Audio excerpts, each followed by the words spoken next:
Welcome back to our introductory series on the Yang Simplified Standardized 88 Taijiquan form. We are at the end of section 1. Congratulations on making it this far. If my voice sounds a little bit off, that is because I'm recovering from a cold, but this too shall pass, as almost everything does. So we will do our standard thing. We'll go out to the floor, take a look at a brief breakdown of what we're doing externally, go through that, and then come back here for a more in-depth analysis against the wall. So without further ado, we have false close, gather.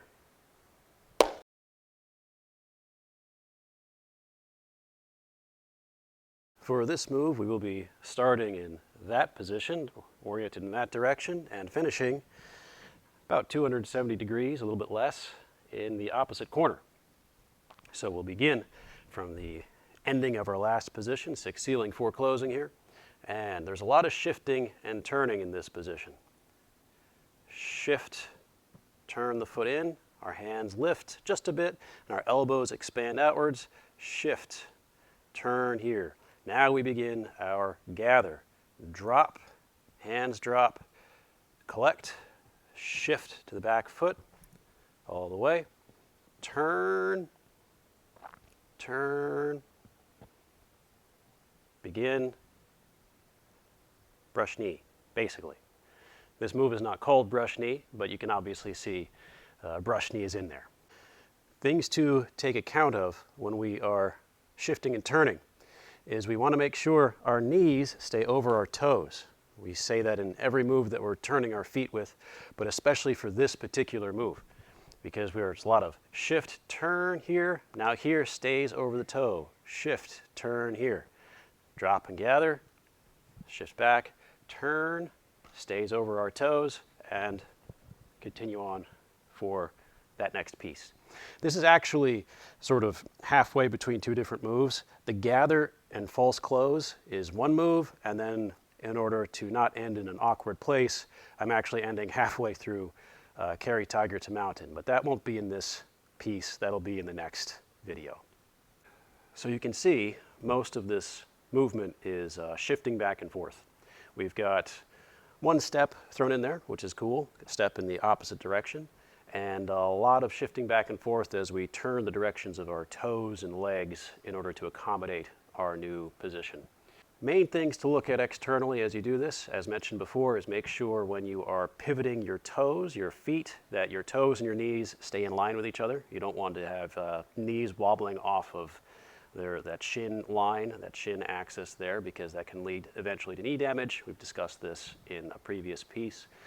And when we are shifting, obviously we don't want to be shifting too far into either foot. Now this is actually pretty important. This is very important for the gather part. And this video probably won't have too much of a distinction between the external and the internal aspects because we're approaching the point where you should kind of be considering them both at the same time anyway.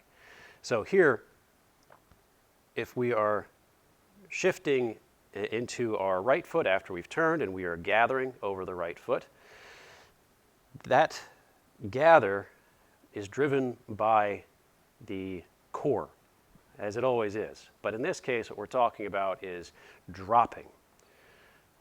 Let's return to our 13 postures, 13 methods of Taijiquan here. We've got our first 4, our second 4, and then we have our last 5, which I don't usually talk too much about. I'm still not going to talk that much about them in this piece, but the important one here in this case is the last one, center. Forward, backward, left, right, center. Usually translated as center. It can also be translated or interpreted as downward, which I think is a more appropriate way of referring to it.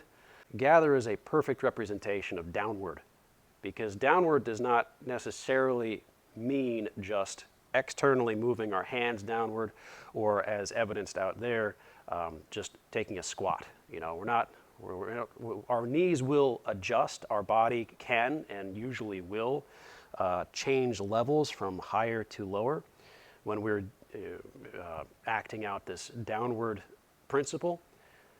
But that is incidental to what we're doing internally. Internally, we are thinking of pulling ourselves a little bit into our legs, but mostly what we're thinking about is actually relaxing, like water running over a rock and this taking things out of the rock, nutrients or minerals and stuff. In that case, the rock is our body, and the water running off of it is this downward motion, this downward method, right? So when we're thinking of downward, we want to start with our core and think, drop our core. And that dropping is going to be relaxing. And then we're going to think of not really necessarily dropping our core, but dropping our awareness down past our core. Our attention goes down, down, down, down, down, all the way through into our legs, into our feet, ideally, depending on how far down we're going. For the sake of the form and training this particular move of our false close and gather, we want to think of practicing taking that awareness and dropping it as far down as we possibly can, and then actually keeping it down there, even though we are then lifting, we're raising our body as we come out of that and dropping into our left foot to begin our basically brush knee movement. So this probably sounds a little contradictory because we're looking at dropping and then staying dropped even as we stand up a little bit and go into the next move. This dropping sensation is like a revalidation of your root. You want to find your root again, even though you never should have lost it, but you want to reassert that root in this particular motion here.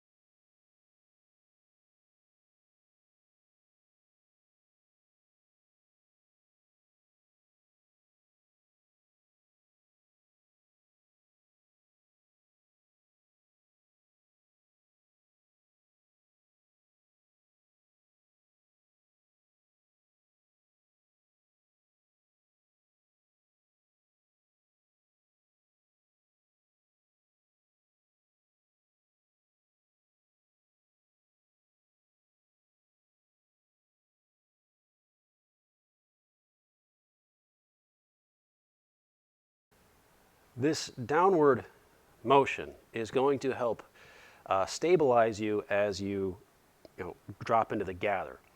This move's name is gather, and when we think of gathering externally, if we're thinking just with our hands, we're usually thinking of our hands will approach the subject that we're gathering first, and then the body will follow. As you can imagine, that is not the most stable way of doing things, whether you're gathering somebody's leg or arm or somebody's torso in order to deposit them someplace else, or if you're just gathering rocks or sand or daffodils and daisies, something nice and pleasant. You still don't want to be leaning forward in order to gather. Now this may sound kind of not right, considering that when we watched on the floor, you do see the central axis tilt forward. I've gone over some of the axle tilt in previous videos, and brush knee, I believe, is where we talk some about axle tilt. Same thing is happening in this case. The axis stays upright and stretched, in the direction it should be, and straight, but because of the position of the hips are going to drop a little bit more on one side than the other, and that's going to lead to our axis kind of dropping this way as opposed to leaning this way. The center of gravity should remain undisturbed. If we're thinking of our dropping internal motion of that dropping sensation, that will lead to this type of counterbalance as opposed to just timber. We don't want to timber. Doesn't feel good. You might fall over if you're using this for any particular motion, such as martially or even non-martially, like you're stooping over to pick up your basket full of potatoes that you've just picked, or all the daffodils and daisies that you picked. You might fall over. Maybe your footing's not so good, or your center of gravity is really bad, and your sense of it's bad, which is why you should be doing Tai Chi. As you do this move and you get that axial tilt in the proper place, you will notice that it'll be much easier then to pull and drop effectively into your left foot in order to pick your right foot up and then replace it for the next movement, for the next step. Because you're already dropped, even though you're slightly up, you do pull this back up and then sit into the left hip, which stays relaxed, so that you can then pull the right foot up, replace it, and continue on with carrying the tiger to the mountain. You see what we've done there? We've picked up the tiger. It's pretty heavy, and now we're going to carry him to the mountain, which is over there. So that is what I would consider to be the most important part of this move, but we shouldn't neglect what the hands are doing, because the hands will help you coordinate yourself with your legs. When we start off the move and we're facing over here, as we shift, the hands and the elbows, in this move, think of your elbows a lot. Your elbows are going to lift because you are expanding, and that expansion will prompt, I would recommend bringing the hands roughly to face or head level. You don't necessarily have to, but that is a good idea. It's, in fact, some of the classical manuals reference doing exactly that. And you just want to get used to having variation and diversity of dealing in different levels of space in front of you. So lifting the hands, however, will be prompted by opening the shoulders, opening the elbows, and expanding. So now we have our hands here as we've turned, which will then lead to a dropping as we shift our weight and drop internally to gather. When we are dropping into that gather, think coordinating your knees with your elbows. As your knees open, because you don't want the knees to be too tense as you're dropping in. You want to keep your legs as relaxed as you can, which for beginners is going to take, honestly, just doing it for a while. But at the intermediate level, you should start to already feel your knees and legs. You can get them to relax a little bit. As you drop into that gather, your knees should feel like they're opening a bit, and that's going to prompt also, you should feel like the shoulders pull and the elbows drop, and it feels like your elbows are now being pulled down into that gather. You shouldn't feel like you're consciously like saying, pull, like you're doing some kind of weight machine exercise. This should feel a very natural dropping sensation. It's just following the drop that you already have, that you're already attending to internally. In fact, if you're doing this right and you've practiced this move a lot, you probably shouldn't even be focusing on your elbows at all. I think if you should be looking at how the elbows drop in order to kind of identify that image of dropping internally. Remember, Taiji external forms are incidental to the internal motion. You want to learn the forms externally, so you want to know where the elbows are going and how to do it right. But then after you have that, you should be thinking, these are all pointers to tell me what's happening here, what's happening internal. How can I relax? How do I generate these external motions from this action here with this? This is leading this is leading all of this. And we can finish this off by looking at just going through the rest of our list of our 13 Taiji postures here and pick 2 or 3 and find out where they are in the form.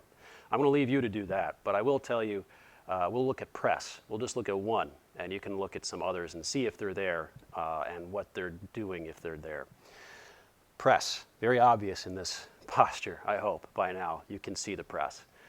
The press is going to be as the hands come together, hands are coming together and also coming toward the core, which is a big indicator that you should be thinking of some sort of pressing motion. Remember, press is hands coming together.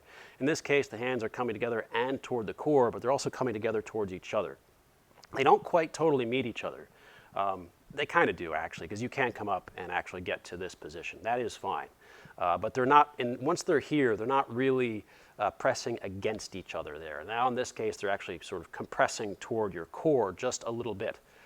You want to keep that compression just enough that you know it's there when you need it, but you don't want to be overemphasizing that when you practice the form, much like anything else in the form.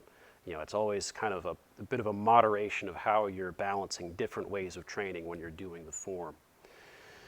So you've got press, it's right there. Boom, a bit of a press, ghost of a press, and then we move on to carry tiger to mountain. That will be the next video though. I'm trying to make these a little bit shorter, and this seems like a good one to end on. That's it for part 8, I guess, of our little excursion here. We will pick this up with carry tiger to mountain next time. That one I expect also to be relatively short because it is, I'd say 2/3 of it is repeat knowledge of stuff you already know. You just now have to apply it in a slightly different way that we've already gone over, I should say. As I mention every time, this is no substitute for formal in-class instruction under a hopefully qualified instructor. If you're local, feel free to stop by and see us here in bucolic Glen Burnie, Maryland. You can come in, try some classes out, see if this is what you're looking for. It's going to be kind of similar to this, except you actually get to train and, you know, practice and do stuff, not just be talked at by the head behind a computer screen. But I hope you've gotten something out of this, something that has deepened your training a little bit, even if just a bit. And thank you for listening. Thank you for watching. Thank you for coming all this way with me. And I will see you in the next one.